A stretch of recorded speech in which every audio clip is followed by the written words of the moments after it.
आज बच्चों अपन पढ़ेंगे फिजिकल केमिस्ट्री का फर्स्ट चैप्टर सॉलिड स्टेट। ठीक है, उसको अपन पढ़ते हैं।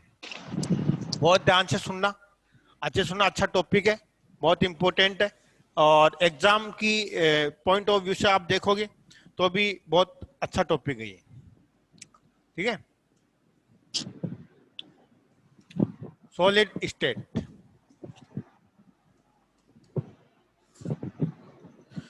सॉलिड स्टेट की अगर बात करें अपन, सॉलिड स्टेट की बात करें तो जनरली अपन क्या देखते हैं, अपन क्या देखेंगे कि बहुत सारी थिंग्स होती हैं। जैसे जनरली कोई भी मैटर होता है, उस मैटर की 3 स्टेट होती है। एक होती है सॉलिड होती है, एक लिक्विड होती है और एक गैस होती है। ओके, मतलब किसी भी मैटर की अगर बात करेंगे तो किसी भी मैटर की 3 स्टेट होती है। 3 स्टेट की अगर बात करें तो 3 स्टेट में सॉलिड भी होगी, लिक्विड भी होगा और क्या होगा, गैस भी होगा। तो उसके लिए अपन क्या करते हैं कि कोई भी मैटर होता है, उस मैटर के कंस्टिट्यूएंट पार्टिकल्स की अगर बात करें, कंस्टिट्यूएंट पार्टिकल्स क्या हो सकते हैं? कंस्टिट्यूएंट पार्टिकल्स एटम भी हो सकता है, मॉलिक्यूल भी हो सकता है और कंपाउंड भी हो सकता है। ठीक है, एटम भी हो सकता है, आयन भी हो सकता है या मॉलिक्यूल भी हो सकता है। कंस्टिट्यूएंट पार्टिकल्स उसकी बात करें, उसके बिटवीन फोर्स के ऊपर डिपेंड करेगा कि कोई भी मैटर होगा, उसकी स्टेट जो होती है वो उस कंस्टिट्यूएंट पार्टिकल्स के बिटवीन फोर्स की बात करें तो फोर्स के ऊपर डिपेंड करेगा कि फोर्स के बेस के ऊपर अपन डिपेंड करेंगे कि ये सॉलिड है, ये लिक्विड है या गैस है। अपन जनरली क्या मानते हैं, मैं अपनी बात पे आ जाता हूं डायरेक्ट कि सॉलिड की क्या होती है, क्योंकि अपन ज्यादा चीजें नहीं पढ़ के डायरेक्ट चैप्टर पे आते हैं कि अपन सॉलिड की बात करते हैं। तो सॉलिड में क्या होता है कि यदि constituent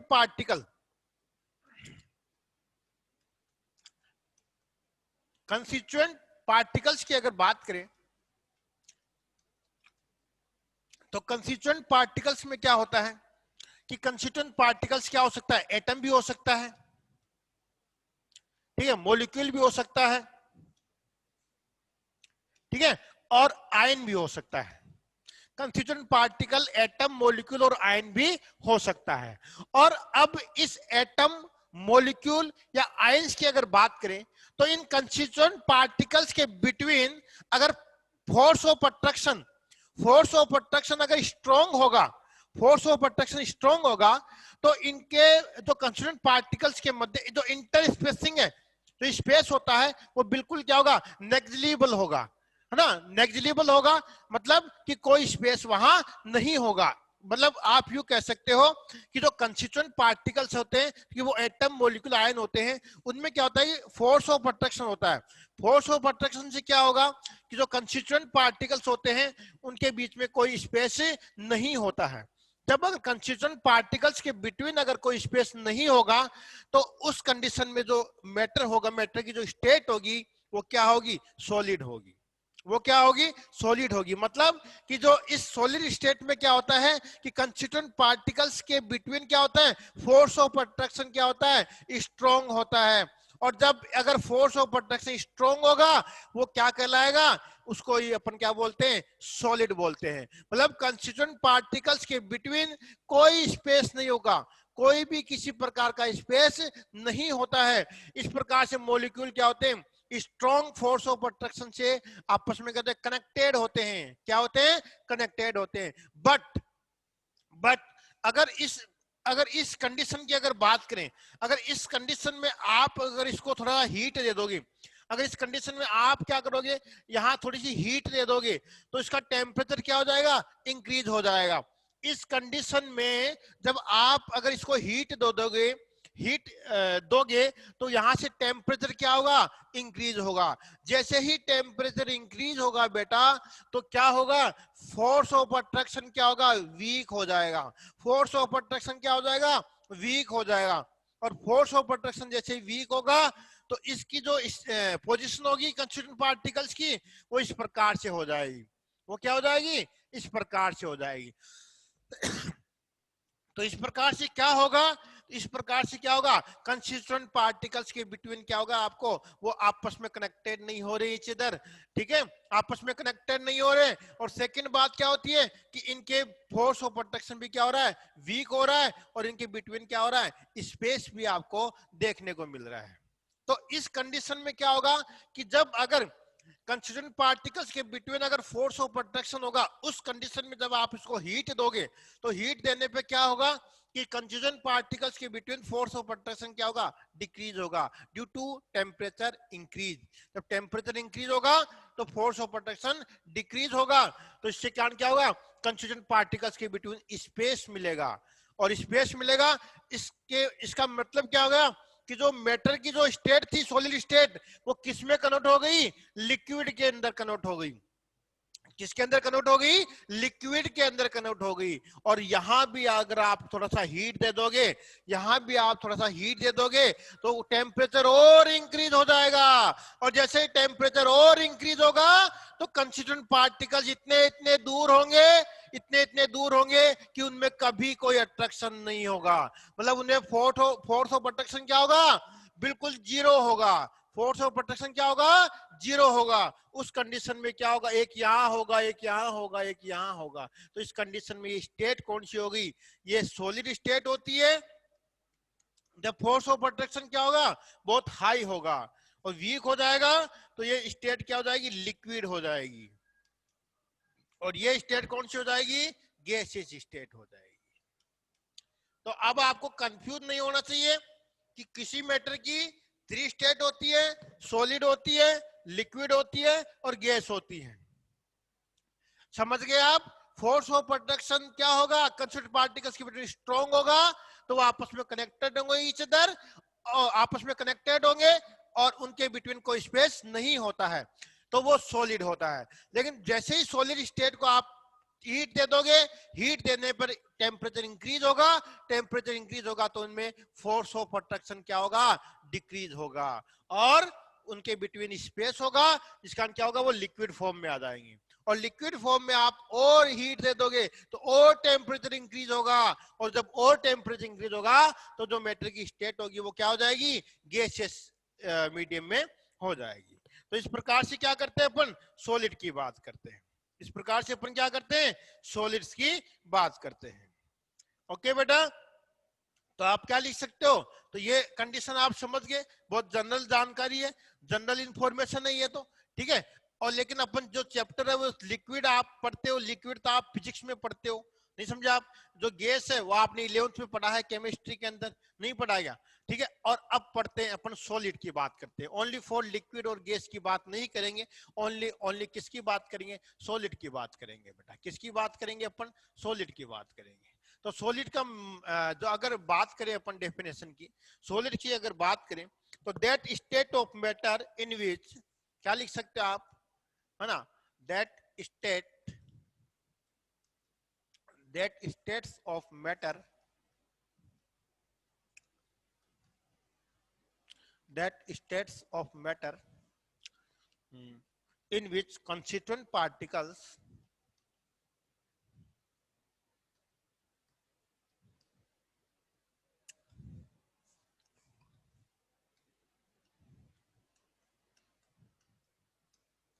constituent particle atom, ion और मॉलिक्यूल, कुछ भी हो सकता है। Constituent particles are bonded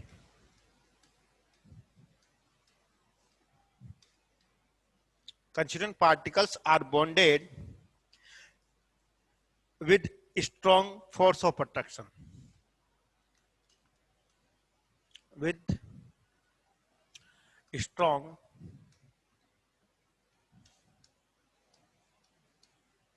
force of attraction, strong force of attraction, strong force of attraction, ठीक है। that is that state is known as solid state, that states is known as known as solid state.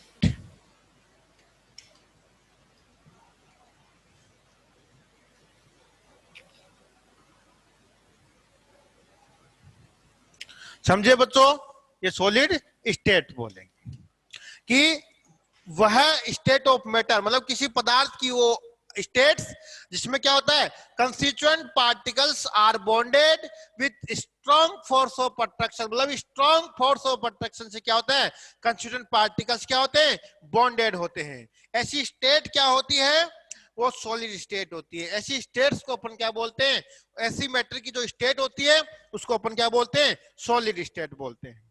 उसको अपन क्या बोलते हैं, solid state बोलते हैं। मतलब most substance को आप क्या कर सकते हो, यूज कर सकते हो, वो डेली लाइफ में यूज होते हैं। अब सॉलिड क्या होते हैं कि मोस्ट जो substance, most of the substance we use in our daily life. अपन क्या करते हैं, बहुत से ऐसे सब्सटेंस जो हमारे डेली लाइफ में यूज करते हैं, उनमें भी आप देखते हो कि सॉलिड भी होता है, लिक्विड भी होता है और गैस भी होता है। तो हमें ये पता चलता है कि वो सॉलिड ये है, लिक्विड ये है, गैस है। वो कैसे पता चलता है, वो कंस्टिट्यूएंट पार्टिकल्स के बिटवीन फोर्स ऑफ अट्रैक्शन से हमें पता कर लिया। ये इसकी सॉलिड की क्या है, डेफिनेशन है।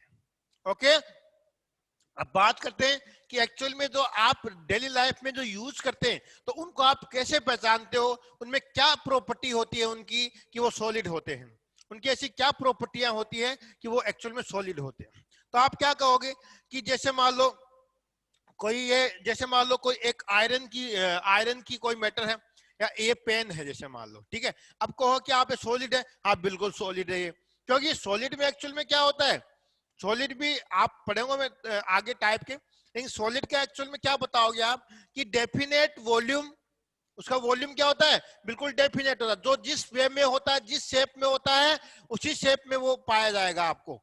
तो डेफिनेट शेप होगा उसका, डेफिनेट उसका वॉल्यूम होगा और डेफिनेट उसका मास होगा। अगर ऐसी कंडीशन आपको मिल रही है तो वो निश्चित रूप से क्या है, सॉलिड है। क्या होगा, सॉलिड में डेफिनेट वॉल्यूम होगा, वॉल्यूम का मतलब वो कितना एरिया है कवर कर रहा है, तो वो एरिया उसका फिक्स हो जाएगा।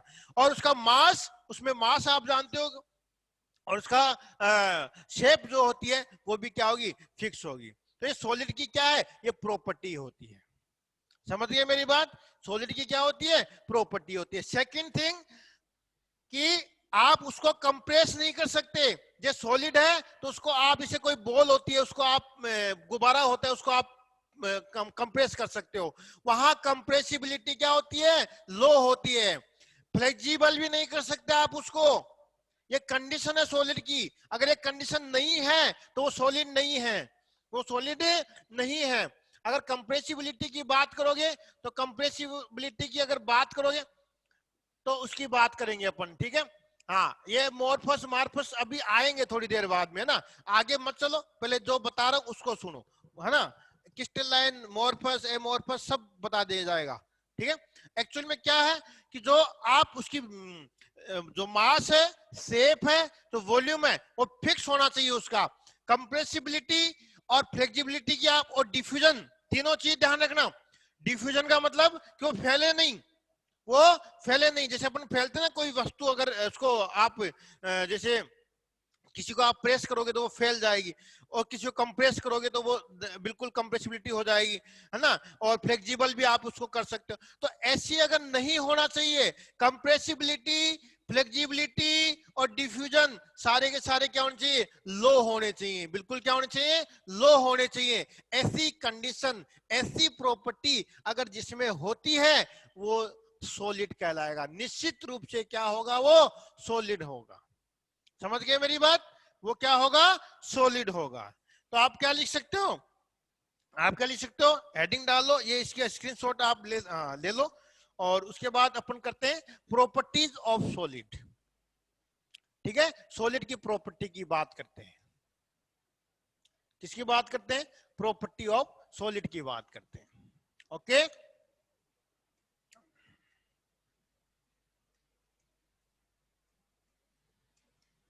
Properties of A solid. तो प्रॉपर्टी ऑफ सॉलिड में फर्स्ट अपन बात करेंगे प्रॉपर्टी ऑफ सॉलिड की अगर बात करें तो क्या लिखेंगे अपन? सॉलिड हैव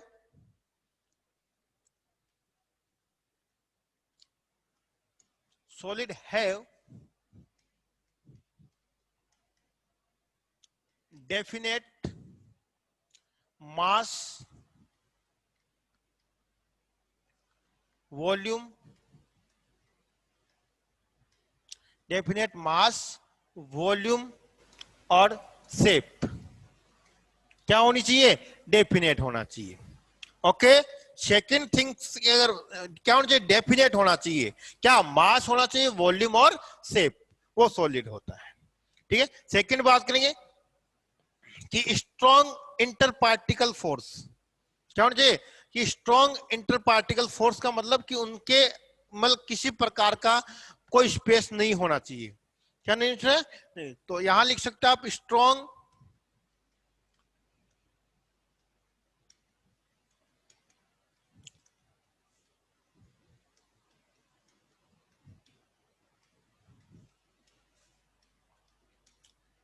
पार्टिकल्स के बीच फोर्स क्या होना चाहिए? स्ट्रॉन्ग होना चाहिए। ठीक है, और क्या लिखोगे?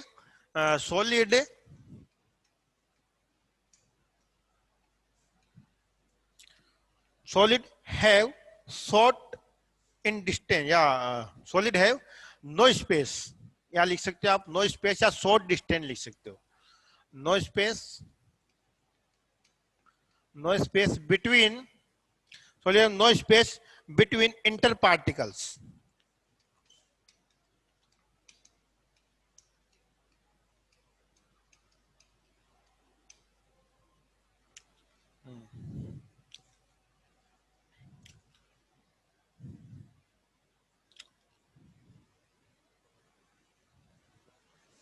No space between inter particles. Okay,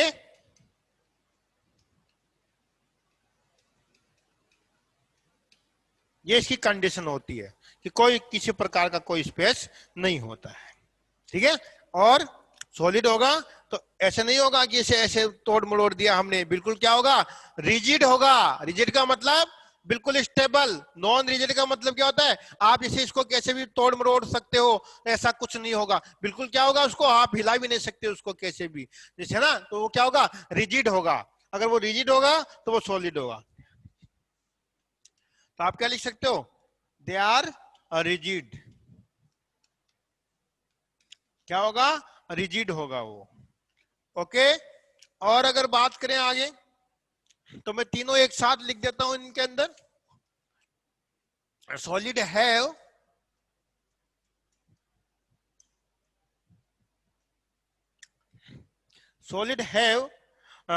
compressibility,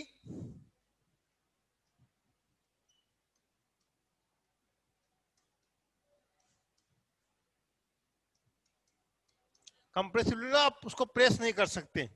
ठीक है, कंप्रेसिबिलिटी और flexibility,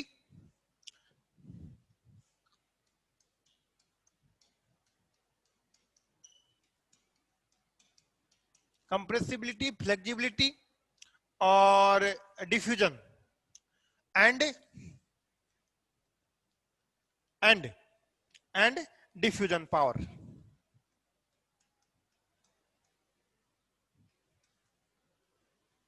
and diffusion power is very low, have very low.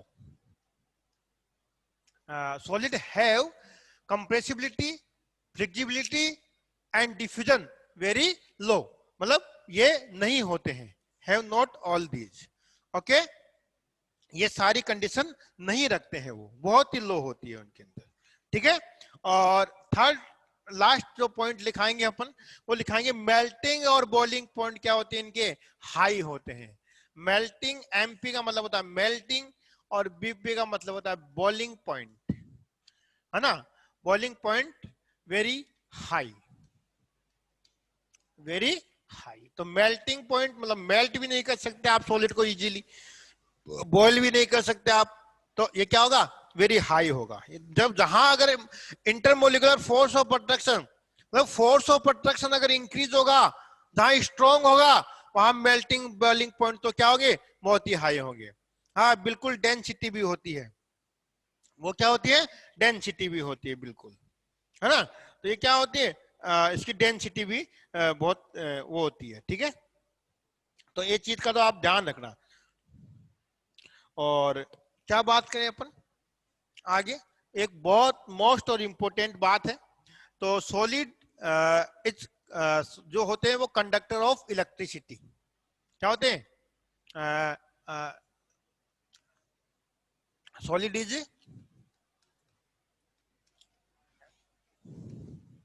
ये भी बहुत इंपॉर्टेंट है, conductor of electricity, conductor of electricity, इसकी बात होती है। समझ गए बात को। तो इस प्रकार से क्या होता है, ये सारी चीजें होती है, समझे बात को। हाँ डेंसिटी भी हाई होती है, ठीक है। तो ये सारी चीजें आप ध्यान रखो, बहुत ही इंपॉर्टेंट टॉपिक है सॉलिड स्टेट का।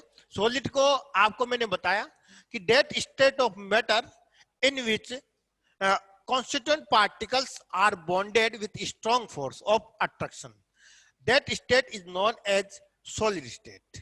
ओके, कोई डाउट नहीं कि ऐसा ही होता है कि constituent particles के बिटवीन स्ट्रॉन्ग फोर्स होगा, उसी की अपन बात करेंगे। उसके बाद मैंने आपको क्या कि प्रॉपर्टी क्या, कौन कौन से सॉलिड होंगे, बहुत सारी मेनी थिंग्स आप यूज करते हो, तो उनमें से कौन कौन सी को आप सॉलिड कर दो। जैसे पेन है, क्या पेन सॉलिड है क्या, क्या इसको बोल सकते हैं सॉलिड? ऐसे दिखने से कोई सॉलिड थोड़ी होगा, ऐसे दिखने से कोई सॉलिड नहीं होगा कि ये जैसे ये है तो इसका बिल्कुल शेप फिक्स है, इसका वॉल्यूम फिक्स हो गया, ये बिल्कुल पेन इतना ही होता है। ऐसा कोई वस्तु जो होती है वो प्रॉपर्टी नहीं होती है, समझ गए आप, ऐसी प्रॉपर्टी नहीं होती, उसके लिए फिक्स प्रॉपर्टी होती है। कौन कौन सी प्रॉपर्टी, कि definite mass, volume, density, shape, ये क्या होती है, ये फिक्स होती है उनकी। फिर स्ट्रॉन्ग इंटर पार्टिकल फोर्स होना चाहिए, कि मॉलिक्यूल्स के बीच में स्ट्रॉन्ग फोर्स होना चाहिए, जिससे क्या होगा, कोई स्पेस नहीं होना चाहिए, जिससे क्या होगा, no space between inter particle. और जब स्पेस नहीं होगा तो वो क्या होंगे, रिजिड होंगे, वो क्या होंगे, हिलेंगे नहीं है, जैसे इसको आप ऐसे करके तोड़ मरोड़ कर नहीं सकते आप, बिल्कुल क्या होगा, रिजिड होगा, बिल्कुल क्या होगा बेटा, वो रिजिड होगा। और सॉलिड जो कंप्रेसिबिलिटी, इसको प्रेस नहीं कर सकते, फ्लेक्सिबल मतलब उसको खींच नहीं सकते, और डिफ्यूजन मतलब उसको फैला नहीं सकते अपन, नहीं समझे आप।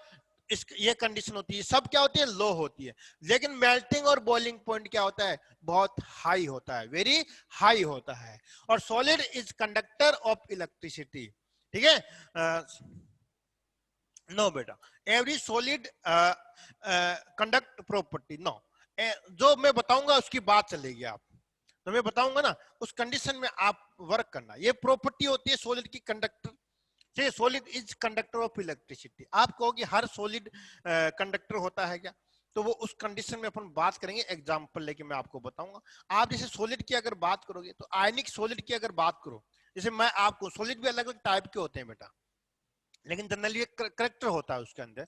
जैसे आयनिक सॉलिड की आप बात करो, तो आयनिक सॉलिड जो होता है वो कंडक्टर नहीं होता है, लेकिन उस आयनिक सॉलिड को आप उसकी मोल्टन स्टेज में लेके आओगे ना, आयनिक सॉलिड को अगर मोल्टन स्टेज में लेके आओगे, तो this is a conductor of electricity, समझे बेटा।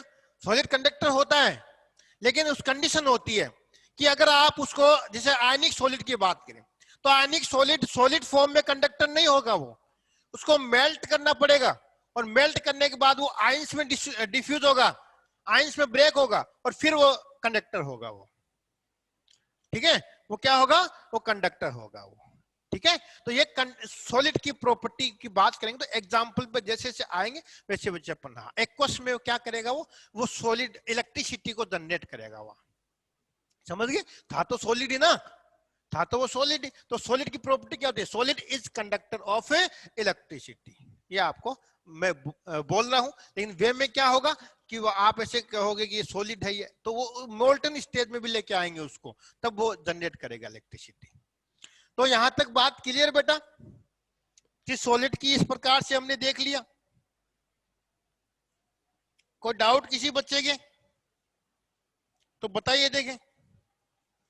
तो और नहीं डाउट है, बात इतनी समझ में आई है, तो क्या मैं आगे चलूं? तो यस लिखिए।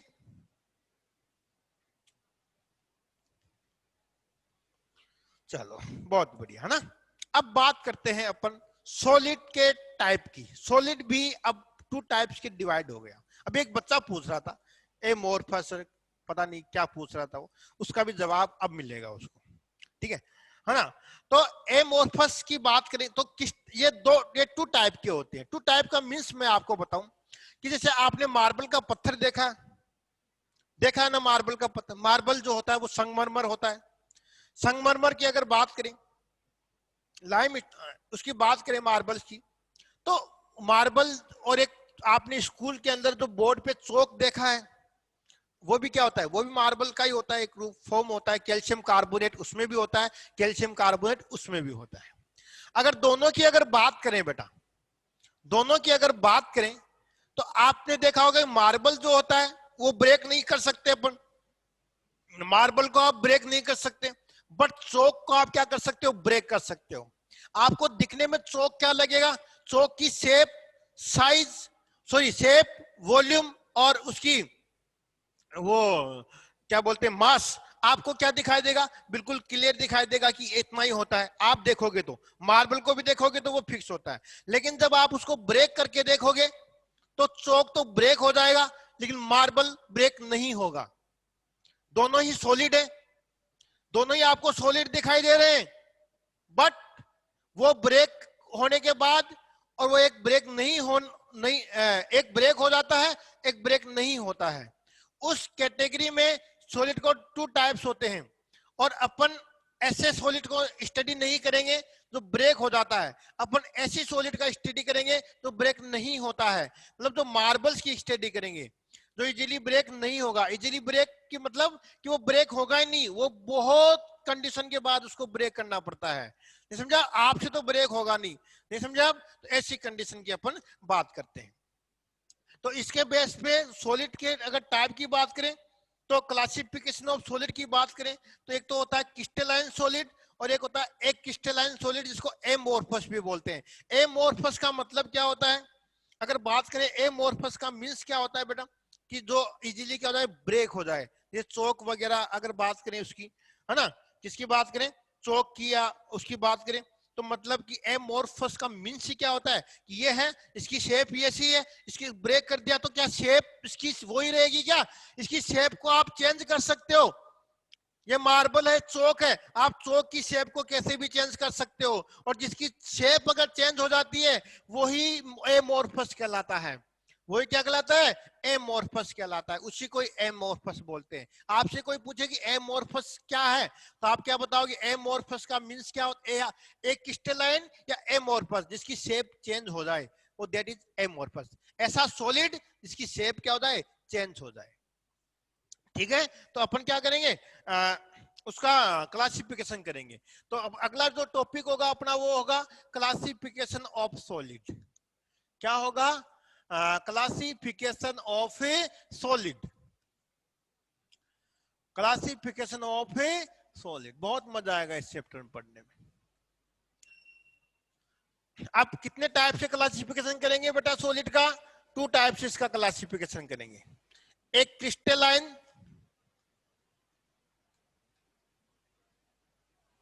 एक क्या करेंगे अपन, क्रिस्टलाइन, क्रिस्टलाइन सॉलिड, और एक एमोर्फस की बात करेंगे। किसकी बात करेंगे, एमोर्फस की बात करेंगे। ठीक है, एमोर्फस की बात करेंगे।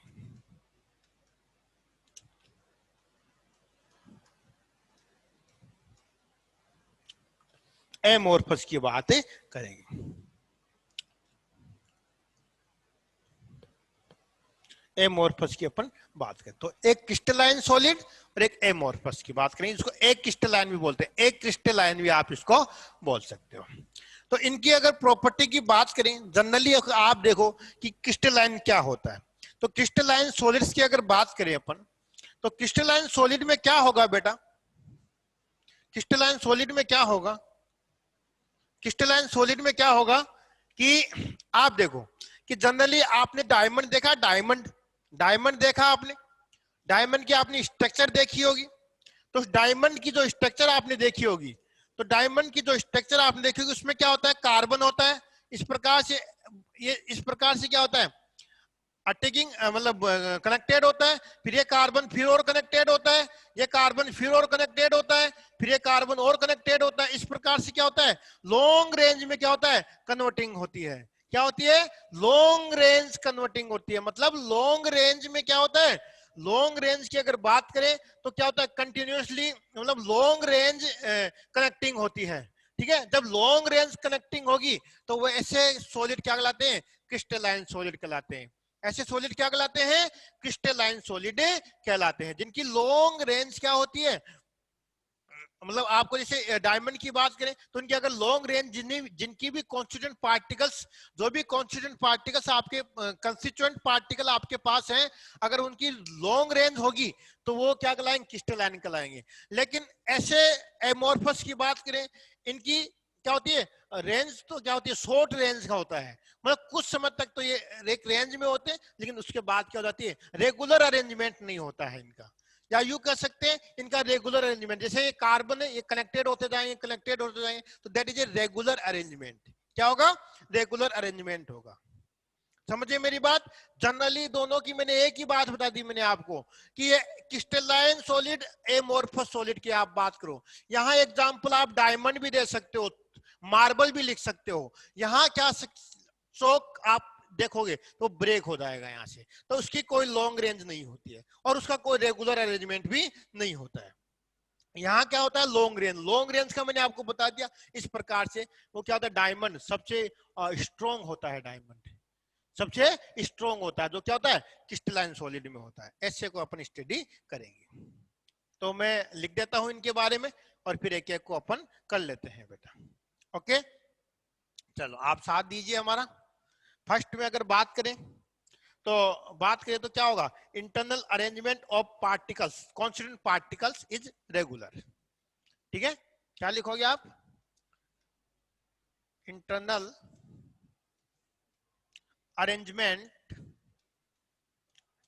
अरेंजमेंट ऑफ, सीपी लिख दूं मैं डायरेक्ट। सीपी का मतलब constituent particle, CP internal arrangement of CP मतलब कंस्टिट्यूएंट पार्टिकल, सीपी मतलब कंस्टिट्यूएंट पार्टिकल इज रेगुलर। ध्यान रखना, सीपी का मतलब फिर मैं यहाँ की कॉपी लेके तुम जांच कराने आओ, फिर मैं पूछूं क्या है सीपी। जैसे कोई एक बच्चा था, उसने लिख रखा था पीएस लिख रखा था, मैंने पूछा क्या है पीएस, नहीं एफएस लिख रखा था, मैंने पूछा क्या है एफएस, बता नहीं पाया वो। ठीक है, तो मतलब फास्ट स्टेप वहां उसको बोलना चाहिए था, लेकिन वो बता नहीं पाया।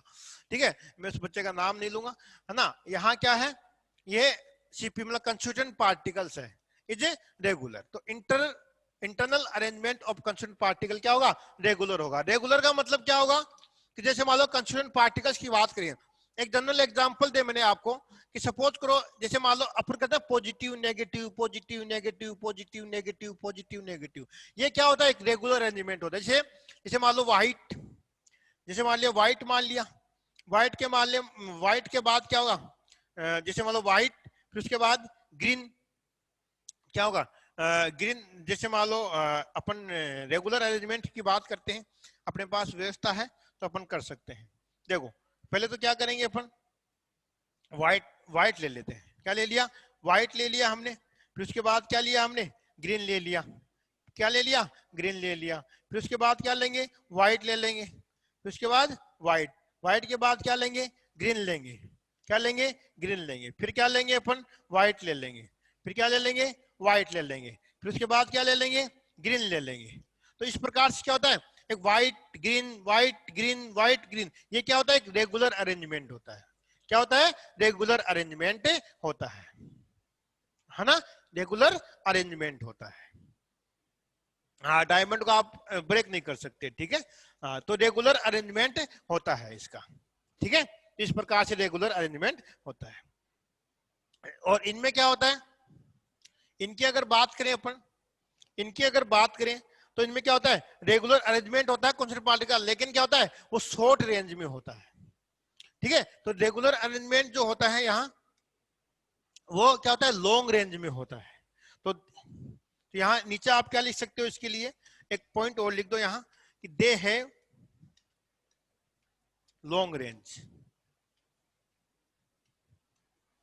इसकी क्या होगी, रेंज लॉन्ग होगी। तो they have long range arrangement of particle. तो they have long range.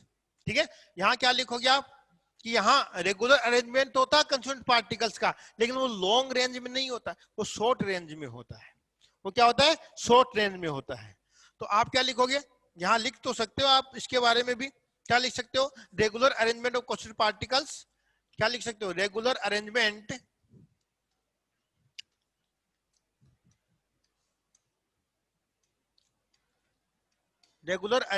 Of CP लिख देता हूं, सीपी मतलब constituent particle, regular arrangement of constituent particles for short range, for short range,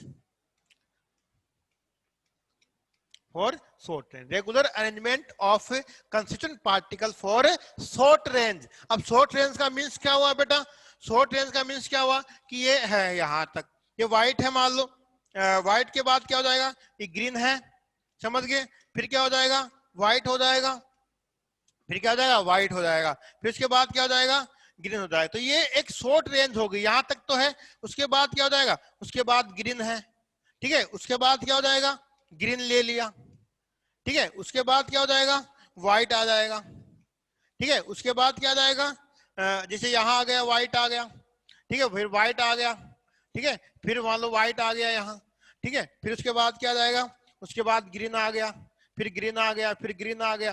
तो ये क्या हो जाएगा, ये रेगुलर अरेंजमेंट नहीं है। मतलब कुछ शॉर्ट रेंज का मीन्स क्या हो गया कि यहाँ तक तो देखो आप बिल्कुल रेगुलर अरेंजमेंट में आ रहा है, यहाँ तक तो बिल्कुल रेगुलर अरेंजमेंट में आ रहा है, उसके बाद इसका अरेंजमेंट क्या हो गया, डिस्टर्ब हो गया। यहाँ तक रेगुलर अरेंजमेंट में आने के बाद अरेंजमेंट क्या हो जाता है, डिस्टर्ब हो जाता है। तो ये क्या होता है, रेगुलर अरेंजमेंट तो होता है, लेकिन क्या होता है, शॉर्ट रेंज तक होता है। क्या होता है, शॉर्ट रेंज तक होता है, और उसके बाद क्या हो जाता है, इरेगुलर अरेंजमेंट हो जाता है। आप क्या लिख सकते हो, इरेगुलर अरेंजमेंट भी आप इसको लिख सकते हो। समझ गए मेरी बात। तो यहाँ इरेगुलर अरेंजमेंट भी आप इसको लिख सकते हो। तो ये क्रिस्टलाइन सॉलिड में तो क्या होता है कि internal arrangement of constituent particles regular arrangement होता है। जैसे मैंने आपको डायमंड का एग्जांपल दिया, फिर उसके बाद मार्बल का एग्जांपल दिया, फिर तो वो क्या होंगे, एक लॉन्ग रेंज के अंदर होंगे, मतलब इस प्रकार से उसका अरेंजमेंट होगा हमेशा। लेकिन जब एमॉर्फस की बात करें कि उनकी शेप फिक्स नहीं होती, तब अगर अगर शेप अगर फिक्स नहीं होगी तो इसका मतलब क्या हुआ कि उसका रेगुलर अरेंजमेंट नहीं होता है। जैसे चौक लिया, चौक कुछ देर तक तो आपको बिल्कुल एक रेगुलर वे में दिखाई देगा, आप डिब्बे को खोलोगे, डिब्बे को खोल के आप चौक को निकालोगे तो आपको चौक बिल्कुल रेगुलर अरेंजमेंट में दिखाई देगा। लेकिन वो शॉर्ट रेंज तक फिर आप क्या कर दोगे, उसको ब्रेक कर दोगे। जैसे ही टीचर बाहर गया, चौक लिया, या तो बैग में डाल लिया या उसको ब्रेक कर दिया आप लोगों ने, ये समझे आप। तो इस प्रकार से क्या होता है, उसका इरेगुलर अरेंजमेंट होता है, वो शॉर्ट रेंज तक होता है। रेगुलर अगर होगा तो शॉर्ट रेंज तक होगा। इस प्रकार से मैंने दोनों एग्जांपल आपको दे दिए। कोई डाउट हो तो पूछ लेना भाई। सेकंड बात करेंगे, सेकंड प्रॉपर्टी की बात करेंगे। तो सेकंड प्रॉपर्टी में क्या होगा बेटा, सेकंड प्रॉपर्टी की बात करें तो आप क्या लिखोगे कि जो क्रिस्टलाइन होता है, आप मुझे बताओ डायमंड की शेप को आप चेंज कर सकते हो क्या? आप डायमंड की शेप को चेंज नहीं कर सकते ना। जैसे जैसे मेरे पास डायमंड है, मैं दिखाऊंगा, अगर अब तो खैर क्लास चल रही है लेकिन उसके बाद दिखाऊंगा। डायमंड बहुत इतना बड़ा डायमंड है, ठीक है, मैं साथ ही रखता हूँ। तो इसमें क्या होता है, उसकी शेप आप कभी उसको ब्रेक भी नहीं कर सकते, उसकी शेप भी आप चेंज नहीं कर सकते, ठीक है। तो आप क्या लिख सकते हो, दे हैव डेफिनेट शेप। क्या लिख सकते हो क्रिस्टलाइन में, इधर लिखूंगा तो क्रिस्टलाइन लिखूंगा, ध्यान रखना, दे हैव डेफिनेट शेप।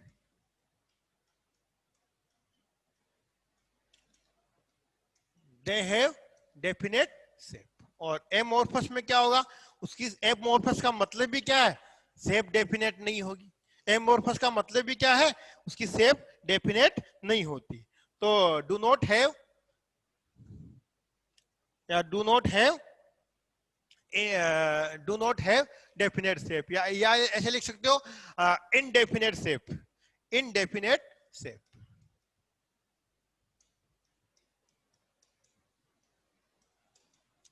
आप इसका एग्जाम्पल क्या ले सकते हो, आप या मार्बल ले सकते हो, आप वहां आप क्या ले सकते हो, चौक भी ले सकते हो आप, ठीक है ये। और थर्ड क्या होगा इसका कि they have sharp and definite melting point. क्या होगा, they have sharp and definite melting point. उसकी बात कर लेते हैं। They have sharp and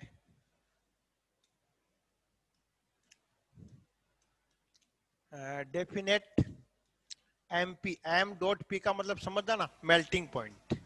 they have sharp and definite melting point. और इसमें आप क्या लिखोगे, do not have sharp and melting point. अब इसका मतलब देखो, शार्प का मतलब क्या होता है, sharp and definite melting point से मतलब क्या है बेटा, यहां कि आपको कोई ये कह दे कि जैसे मान लो कोई ये पेन है, ठीक है, इस पेन का जो मेल्ट होगा वो एकदम फिक्स टेम्परेचर पे होगा। मतलब फिक्स अगर टेम्परेचर की अगर बात करोगे, आप क्या करोगे, फिक्स अगर टेम्परेचर की आप बात करोगे, सपोज करो कि ये 100 डिग्री सेंटीग्रेड पर मेल्ट होगा, तो ये 100 डिग्री सेंटीग्रेड पर ही मेल्ट होगा एकदम से। क्या होगा, अगर ये मेल्ट होगा ना तो इसका फिक्स होता है कि सपोज करो कि जैसे मान लो कोई सॉलिड है और वो अगर एक 100 डिग्री सेंटीग्रेड पे आपको मेल्ट करना है, मतलब इसका मेल्टिंग पॉइंट फिक्स होता है कि 100 डिग्री सेंटीग्रेड पे क्या होगा, मेल्ट होगा। तो इसका मतलब क्या हुआ कि अगर किसी का फिक्स, आप चाहे उसको 80 डिग्री तक वेट करो, चाहे उसका कितने डिग्री तक वेट करो, उसका फिक्स टेम्परेचर होगा कि वो 100 या 100 डिग्री टेम्परेचर पे क्या होगा, वो मेल्ट होगा। तो 100 डिग्री टेम्परेचर पर ही मेल्ट होगा, उससे पहले या उसके बाद नहीं होगा। ये समझा आप? तो ऐसी कंडीशन को अपन क्या बोलते हैं, शार्प या डेफिनेट मेल्टिंग पॉइंट उसको बोला जाता है। समझिए मेरी बात को। सेकंड बात कि इसको do not have sharp and melting point. आप मुझे बताओ कि जैसे प्लास्टिक होती है, क्या होती है, प्लास्टिक, उस प्लास्टिक को आप क्या, ये प्लास्टिक का भी शेप आप चेंज कर सकते हो ना। तो उस प्लास्टिक को आप जब वापस अगर यूज लोगे आप उसको, तो उसको क्या करना पड़ेगा, एक फिक्स टेम्परेचर के ऊपर आप उसको मेल्ट नहीं कर सकते। जो प्लास्टिक वगैरह जो ये होती है, उनको आप कभी उसको क्या करेंगे, पहले तो बॉईल करेंगे, बॉईल करने के बाद वो धीरे धीरे धीरे धीरे वो क्या होगी, मेल्ट होगी। तो एक उनका कोई फिक्स टेम्परेचर नहीं होता, समझ गए। तो ऐसे को अपन क्या बोलते हैं, एमोर्फस बोलते हैं। समझ गए, शार्प मेल्टिंग पॉइंट मतलब कि फिक्स नहीं होता है वहां मेल्टिंग पॉइंट की इतने पर ही फिक्स हो, जबकि डेफिनेट मेल्टिंग पॉइंट मतलब शार्प का मतलब क्या होगा कि वो फिक्स होता है कि अगर 100 डिग्री पे होना है उसको मेल्ट, तो वो 100 डिग्री पे ही वो मेल्ट होगा। समझे बात को? तो इस प्रकार से अपन इसको लिखते हैं। ओके बेटा। और इसमें क्या लिखेंगे इसको आप, ये ट्रू सॉलिड क्या होते हैं, ट्रू सॉलिड होते हैं, मतलब ये वास्तविक ठोस होते हैं, है ना। ये बिल्कुल इनका कुछ नहीं बिगड़ता, चाहे आंधी तूफान में बारिश कुछ भी आए, कितने बरस हो जाए, कुछ नहीं होता। ये क्या होते हैं, ट्रू सॉलिड होते हैं।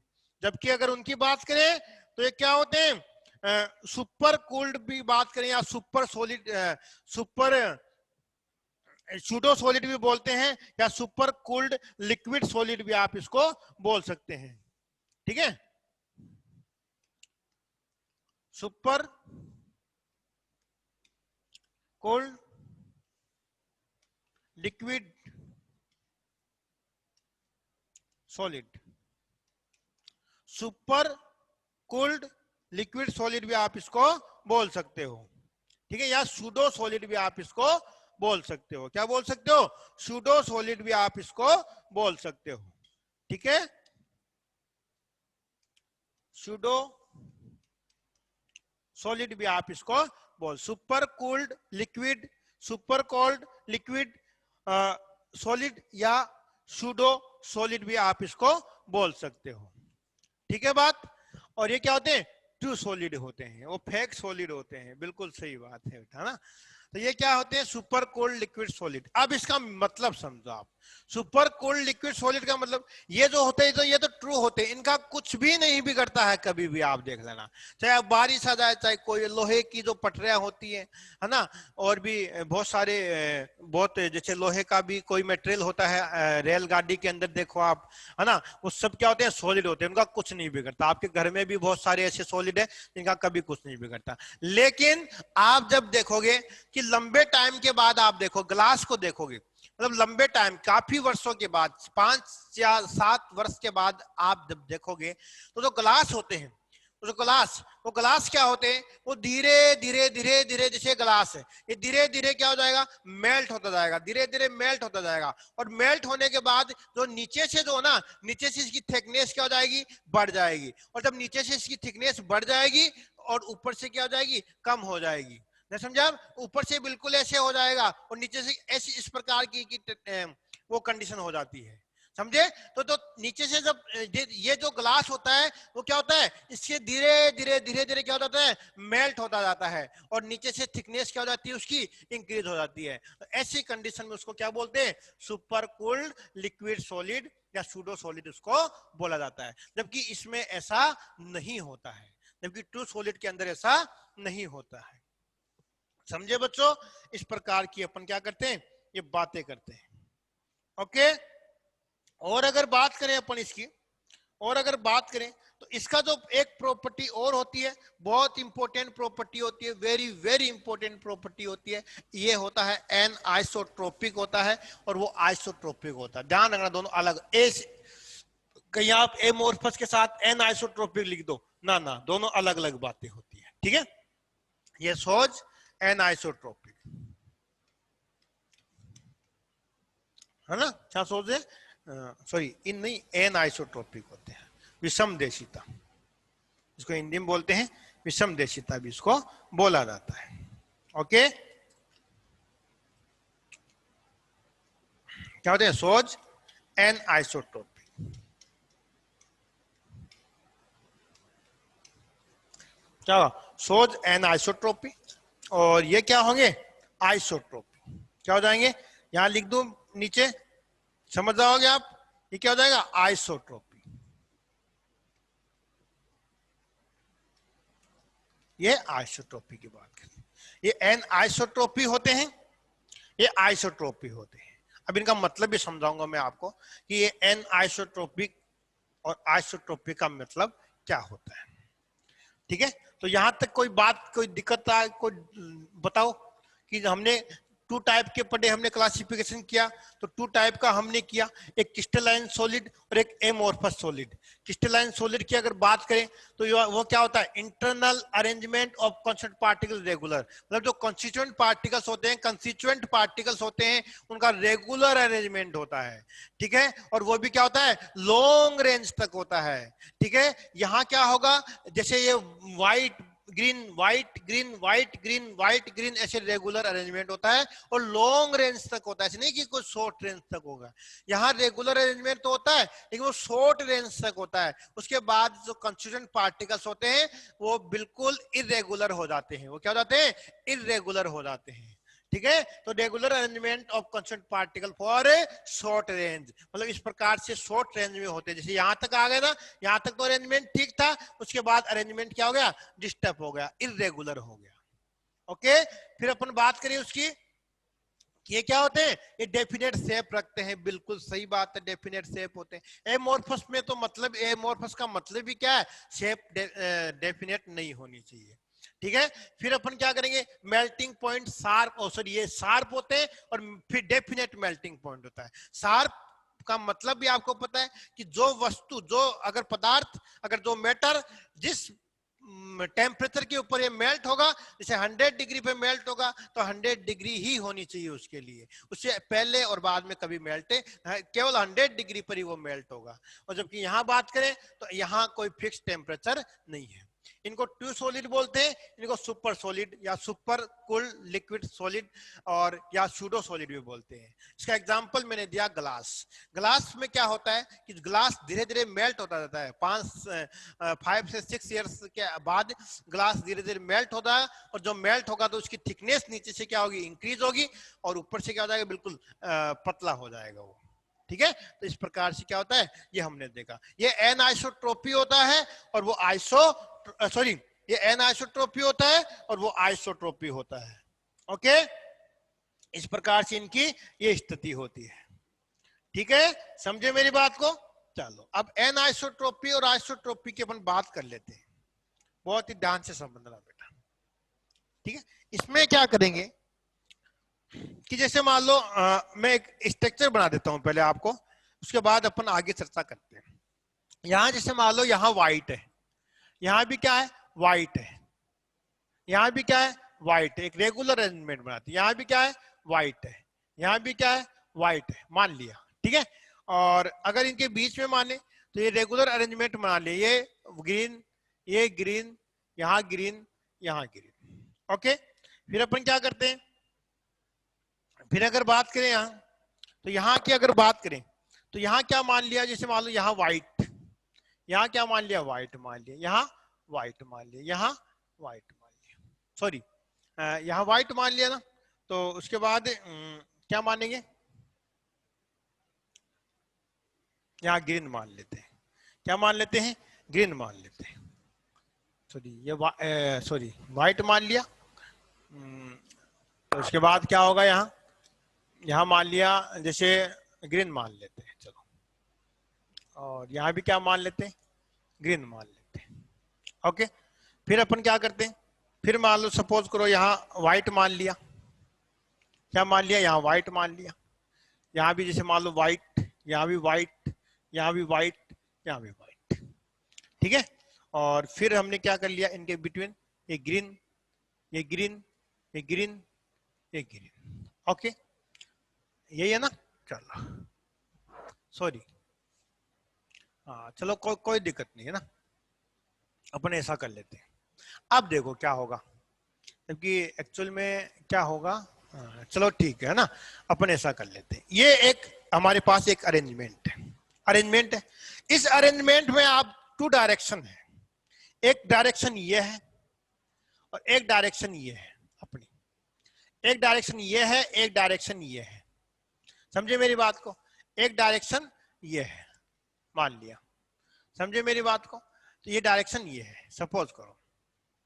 ठीक है, ये डायरेक्शन ये है। एक बात बता रहा हूं मैं आपको कि यदि सपोज करो कि अगर ये जो सॉलिड होते हैं, अगर इनकी फिजिकल प्रॉपर्टी की बात करें,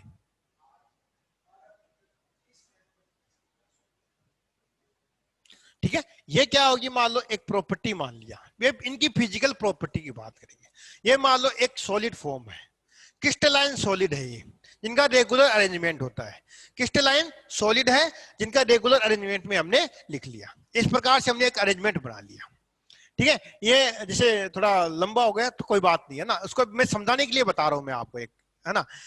इनकी अपन बात करेंगे, जैसे क्रिस्टलाइन सॉलिड की बात करें तो ये दो डायरेक्शन है, एक ये डायरेक्शन है, एक ये डायरेक्शन है। आप कोई सी भी डायरेक्शन में जाओ, आप इस डायरेक्शन में जाओ चाहे इस डायरेक्शन में जाओ, आपको डिफरेंट डायरेक्शन में जाने पर उनकी फिजिकल प्रॉपर्टीज भी क्या मिलेगी, डिफरेंट मिलेगी। मतलब डिफरेंट डायरेक्शन में जाओगे आप तो डिफरेंट फिजिकल प्रॉपर्टी आपको मिलेगी, डिफरेंट डायरेक्शन में जाने पर डिफरेंट फिजिकल प्रॉपर्टी आपको मिलेगी। फिजिकल प्रॉपर्टी कौन कौन सी, जैसे मान लो कंडक्टेंस मान लिया, रेसिस्टेंट मान लिया, रेसिस्टेंट आप जानते हो जो करंट के अपोजिट होता है। रिफ्रैक्टिव इंडेक्स आप जानते हो, जिसको अपवर्तन कहते हैं, जिस माध्यम में दूसरे माध्यम चला जाता है, रिफ्रैक्टिव इंडेक्स आप जानते हो। ये फिजिकल प्रॉपर्टीज होती हैं। कौन कौन सी बताई, रेसिस्टेंट, रिफ्रैक्टिव इंडेक्स, डेंसिटी, है ना, रिफ्रैक्टिव इंडेक्स, रेसिस्टेंस और डेंसिटी। ये जो फिजिकल प्रॉपर्टी की जब अपन बात करेंगे तो इस डायरेक्शन में आप जाओगे चाहे इस डायरेक्शन में जाओ, आपको डिफरेंट डायरेक्शन में जाने पर जो फिजिकल प्रॉपर्टी है कौन सी, रिफ्रैक्टिव इंडेक्स, डेंसिटी और रेसिस्टेंस, और भी बहुत सारी होती है, वो डिफरेंट मिलेगी आपको। कैसे कैसे देखो, इधर जाओ आप, white green white green white green, ये मिल रही है आपको। इधर जाओगे आप, व्हाइट ग्रीन ग्रीन ग्रीन, जैसे मान लो यहां ले लिया, जैसे मान लो यहां ले लिया व्हाइट ग्रीन व्हाइट, ये फिजिकल प्रॉपर्टी आपको क्या मिलेगी, डिफरेंट डिफरेंट मिलेगी। ये फिजिकल प्रॉपर्टी आपको क्या मिलेगी बेटा, डिफरेंट डायरेक्शन में जाने पर डिफरेंट फिजिकल प्रॉपर्टी आपको मिलेगी। ओके, डिफरेंट डायरेक्शन में जाओगे आप तो आपको क्या मिलेगा, डिफरेंट फिजिकल प्रॉपर्टी आपको मिलेगी बेटा। डिफरेंट डायरेक्शन में जाओगे तो डिफरेंट फिजिकल प्रॉपर्टी मिलेगी। इस कंडीशन को क्या बोलते हैं, एन आइसोट्रोपिक बोलते हैं। ऐसी कंडीशन में क्या बोलेंगे उसको, एन आइसोट्रोपी उसको बोल दिया जाएगा। ओके, ऐसी कंडीशन में क्या बोलेंगे उसको, एन आइसोट्रोपी उसको बोल देंगे। ओके, तो इस प्रकार से क्या करेंगे, ये इस प्रकार से अपन इसको लिखेंगे। ओके, चलो, और आइसोट्रोपिक अब समझ गए क्या होगा इसकी डेफिनेशन, जस्ट इसके अपोजिट हो जाएगा।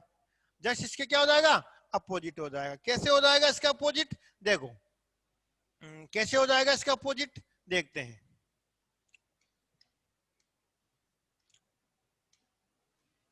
देखो यहां से यहां तक चले आप, देखिए मान लो यहां से यहां तक चले आपको कि ग्रीन व्हाइट व्हाइट मिला, यहां से यहां चले ग्रीन व्हाइट ग्रीन मिला, तो डिफरेंट डायरेक्शन में जाने पर आपको डिफरेंट फिजिकल प्रॉपर्टी मिलेगी। ऐसे को बोलते हैं एन आइसोट्रोपिक। समझ गए मेरी बात को। और आइसो वो क्रिस्टलाइन सॉलिड की बात होती है, और एक क्रिस्टलाइन सॉलिड या एमॉर्फस सॉलिड की बात करेंगे तो एमॉर्फस सॉलिड में क्या होगा, कोई फिक्स नहीं होता है, उसका अरेंजमेंट फिक्स नहीं होता है। फिक्स अरेंजमेंट नहीं होगा, रेगुलर अरेंजमेंट फिक्स नहीं होता है, जबकि क्रिस्टलाइन में क्या होता है, रेगुलर अरेंजमेंट फिक्स होता है। इसलिए आप डिफरेंट डायरेक्शन में जाने पर डिफरेंट फिजिकल प्रॉपर्टी मिलती है। That is known as an isotropic. That is known as क्या होगा, एन आइसोट्रोपी। और जब अगर डिफरेंट डायरेक्शन जाने पर आपको, डिफरेंट डायरेक्शन जाने पर आपको सेम फिजिकल प्रॉपर्टी मिले।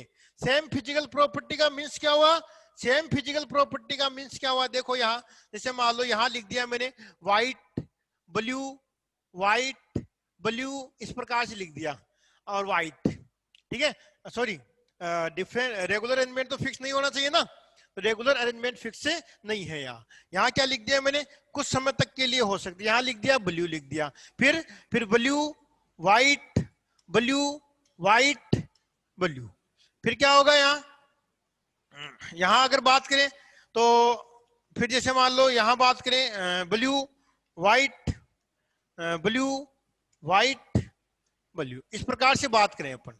समझे मेरी बात को। और जैसे मान लो यहाँ एक चीज और ले ले अपन, यहाँ ले लिया हमने, ठीक है, तो यहाँ हमने क्या किया, यहाँ जैसे मान लो यहाँ भी ले लिया ब्लू, तो मतलब रेगुलर अरेंजमेंट तो नहीं होगा ना अपना, रेगुलर अरेंजमेंट तो अपना नहीं होना चाहिए। और अगर रेगुलर अरेंजमेंट नहीं होगा तो कोई गारंटी नहीं कि आपको डिफरेंट डायरेक्शन में डिफरेंट फिजिकल प्रॉपर्टी मिलेगी, आपको सेम प्रॉपर्टी भी आपको मिल सकती है। ऐसे नहीं कि जैसे मतलब कोई चीज अगर आपको इस डायरेक्शन मिल रही है, अगर वो हो सकता है वो बदल के वहां भी आ सकता है, मतलब उसकी कोई डायरेक्शन फिक्स नहीं है। कैसे कि इधर चलोगे आप, जैसे मान लो इस डायरेक्शन में आप जा रहे हो, इस डायरेक्शन में आपको क्या मिल रहे हैं, ब्लू ब्लू ब्लू ब्लू मिल रहे हैं। इस डायरेक्शन जाने पर आपको क्या मिल रहे हैं, ब्लू ब्लू ब्लू मिल रहे हैं। और यहां से जाने पर भी आपको क्या मिल रहा है, वही मिल रहा है। यहां से जाने पर भी आपको क्या मिल रहा है, सेम मिल रहा है, blue blue blue blue blue blue. समझा आप, तो डिफरेंट डायरेक्शन में आप इस डायरेक्शन में जा रहे हो तो भी आपको फिजिकल प्रॉपर्टी सेम मिल रही है, इस डायरेक्शन में जा रहे हो तो भी आपको फिजिकल प्रॉपर्टी क्या मिल रही है बेटा, सेम मिल रही है। तो डिफरेंट डायरेक्शन में जाने पर अगर डिफरेंट फिजिकल प्रॉपर्टी मिलती है तो एन आइसोट्रोपिक, और डिफरेंट डायरेक्शन जाने पर अगर सेम फिजिकल प्रॉपर्टी मिलती है तो उसको क्या बोलते हैं, आइसोट्रोपिक। उसको क्या बोलते हैं, आइसोट्रोपी बोलते हैं। ये दो चीजें होती हैं। समझ गए बात को या नहीं समझे, ओके, चलो तो अब आगे चलते हैं। उनकी बात को लिख देते हैं। क्या बात लिखते हैं?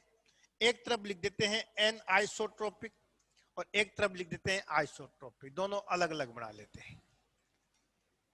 आइसोट्रोपी, ठीक है, और एक तरफ अपन क्या लिखते हैं? आइसोट्रोपी। एक एन आइसोट्रोपी, एक आइसोट्रोपी। ओके बच्चों, अब क्या होगा यहां देखो, एन आइसोट्रोपी की बात करेंगे तो क्या लिखोगे आप? बहुत अच्छे बच्चे हो, क्या लिखोगे? फिजिकल प्रॉपर्टी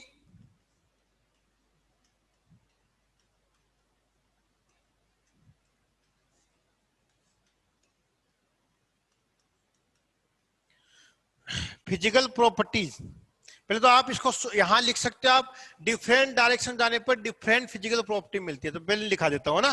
फिजिकल प्रॉपर्टी कौन कौन सी? रेसिस्टेंस,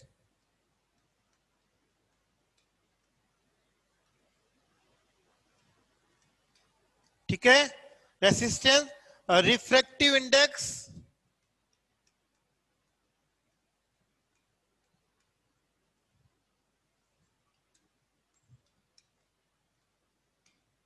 रिफ्रैक्टिव इंडेक्स, ये ई यहां लिख दिया मैंने, ठीक है, कोई दिक्कत नहीं है।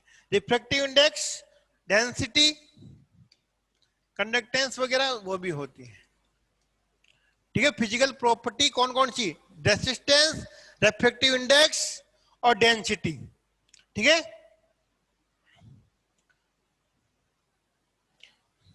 सोच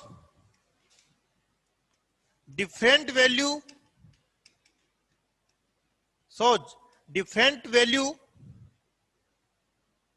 so different value when measurement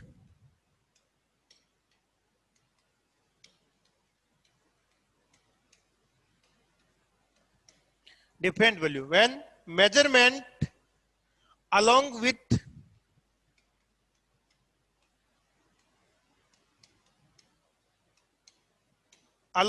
the different direction, along with the different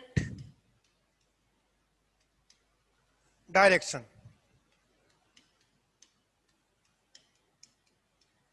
along with the different direction in same crystal, in same crystal। एक ही क्रिस्टल की बात करें, अगर एक ही क्रिस्टल में आप चाहे इधर जाओ चाहे एक ही क्रिस्टल में आप किसी भी डायरेक्शन जाओ, दो डिफरेंट डायरेक्शन जाओ, तो आपको फिजिकल प्रॉपर्टी भी क्या मिलेगी? डिफरेंट मिलेगी। आपको फिजिकल प्रॉपर्टी क्या मिलेगी? डिफरेंट मिलेगी। तो फिर आगे क्या लिखोगे आप इसके? मैं यहाँ आइसोट्रोपी को एक बार हटा देता हूं, ठीक है, उसके बाद में लिख ली। पहले आइसोट्रोपी की एन आइसोट्रोपी की बात कर लेते हैं, ठीक है।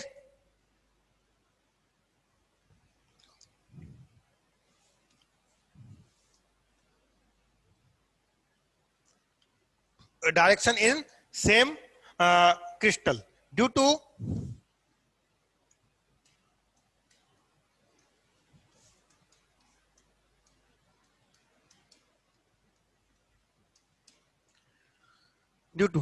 different arrangement of particle in different direction, due to क्या लिखा मैंने आपको? Physical properties, resistance, refractive index, density, so different value when measurement along with the different direction in the same crystal, due to different arrangement, due to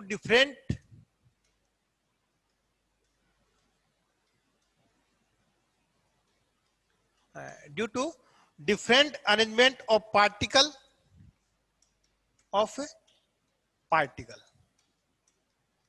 different arrangement of particle in different direction, in different direction। आप अलग अलग दिशा में जाओगे तो आपको अलग अलग particle मिलेंगे।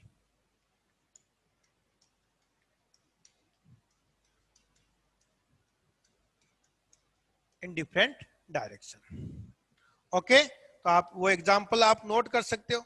कौन सा? यही जो आपको मैंने लिखाया है, कौन सा, जैसे मैं एक चीज नोट करा देता हूं मैं आपको, जैसे मान लो यहां लिख दिया white blue, white blue white, फिर यहां लिख दो मान लो इनके बीच में क्या लिख दो आप, व्हाइट ब्लू व्हाइट ब्लू, इस प्रकार से आप लिख दो। फिर यहां लिख दो इनके बराबर व्हाइट, ठीक है, फिर ब्लू व्हाइट ब्लू व्हाइट, ठीक है। इस डायरेक्शन में जा रहे हो आप, इस डायरेक्शन में जा रहे हो तो white blue white blue white blue मिल रहे हैं। इस डायरेक्शन में आप जा रहे हो तो व्हाइट व्हाइट ब्लू, इस डायरेक्शन में जा रहे हो आप ब्लू ब्लू व्हाइट। तो डिफरेंट डायरेक्शन में आप जाने पर डिफरेंट अरेंजमेंट मिलेगा किसका, पार्टिकल्स का। इस डायरेक्शन जाओगे तो डिफरेंट अरेंजमेंट मिलेगा व्हाइट ब्लू व्हाइट ब्लू, इस डायरेक्शन जाओगे तो डिफरेंट अरेंजमेंट मिलेगा पार्टिकल्स का। ऐसी कंडीशन में क्या होगा, एन आइसोट्रोपिक होगा। ऐसी कंडीशन में क्या होगा, एन आइसोट्रोपिक होगा। ओके, ठीक है। अब क्या होगा, आइसोट्रोपिक में क्या लिखोगे आप, मैं बता देता हूं आपको कि फिजिकल प्रॉपर्टीज कौन सी, ये सोच डिफरेंट, सोच different when measurement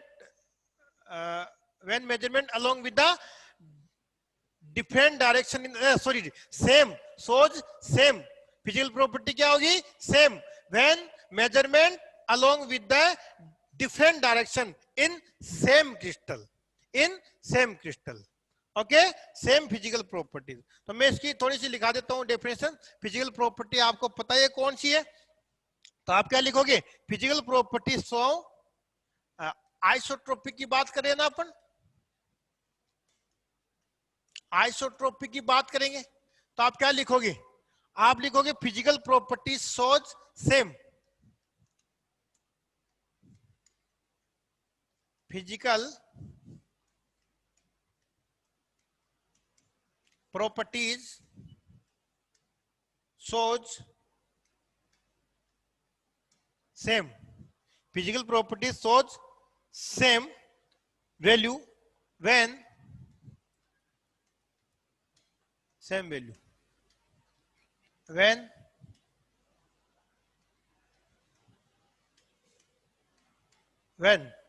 measurement along with या मेजर लिख सकते हो आप, major along with different direction, along with different direction, along with different direction, along with different direction in the same crystal, in the same crystal, in the same crystal, okay, the same crystal, due to irregular arrangement of particle, due to irregular arrangement of, due to irregular arrangement of constituent particles, CP लिख देता हूं मैं, constituent particles in all direction, in all direction, okay. Physical property वो वहां लिखा दी मैंने, ठीक है, रिफ्रैक्टिव इंडेक्स, रेसिस्टेंस, डेंसिटी, वो क्या होगी, so same value when measured या measurement along with different direction, along with different direction in the same crystal, ठीक है। चाहे आप किसी डायरेक्शन में जाओ, आपको जो फिजिकल प्रॉपर्टी होगी वो सेम मिलेगी। और किसके कारण, due to irregular arrangement of constituent particle, irregular arrangement होगा कंस्टिट्यूएंट पार्टिकल्स का इस कारण से। अब इरेगुलर अरेंजमेंट कैसे होगा वो देख लेते हैं जी। देखो यहां क्या होगा, जैसे मान लो यहां लिख दिया मैंने व्हाइट ब्लू व्हाइट ब्लू फिर ब्लू फिर ब्लू, ठीक है। यहां लिख दिया व्हाइट, फिर हमने लिख दिया जैसे मान लो व्हाइट, फिर लिख दिया ब्लू, जैसे मान लो ब्लू फिर व्हाइट व्हाइट, फिर हमने लिख दिया जैसे व्हाइट, यहाँ लिख दिया ब्लू, फिर लिख दिया हमने व्हाइट, फिर ब्लू, फिर ब्लू। तो इस डायरेक्शन में आप जाओगे आप, तो आपको क्या मिलेगा, व्हाइट व्हाइट व्हाइट मिलेगा आपको। इस डायरेक्शन में आप जाओगे तो आपको क्या मिलेगा, ब्लू ब्लू ब्लू मिलेगा। मतलब इरेगुलर अरेंजमेंट की कंडीशन में आपको सेम डायरेक्शन में जाने पर सेम फिजिकल प्रॉपर्टी भी मिल सकती है और मिलती है, वो कंडीशन मैंने आपको दिखा दी। ओके, तो ये आइसोट्रोपिक और एन आइसोट्रोपिक हमारा कंप्लीट हो गया जी। ठीक है, कोई डाउट किसी बच्चे के? ठीक है, तो आप क्या करोगे, अब जैसे मान लो ये हो गया आइसोट्रोपिक एन आइसोट्रोपिक। अब क्या लिखोगे आप, इधर क्रिस्टलाइन वो लिखा हुआ है आपके पास में क्रिस्टलाइन का, और एमोर्फस का आप लिखा हुआ है आपको। इन दोनों में एग्जाम्पल आप नोट करोगे, तो इसका एग्जाम्पल क्या होगा, NaCl होगा, Na2SO4 होगा, सोडियम सल्फेट होगा। समझ रहे हैं मेरी बात? एग्जाम्पल में आप क्या लिखोगे, इस प्रकार से आप एग्जाम्पल लिखोगे उसका। समझ गए बात को? और क्या होगा, जिंक सल्फाइड हो जाएगा, मेटल सोल्ट हो जाएगा,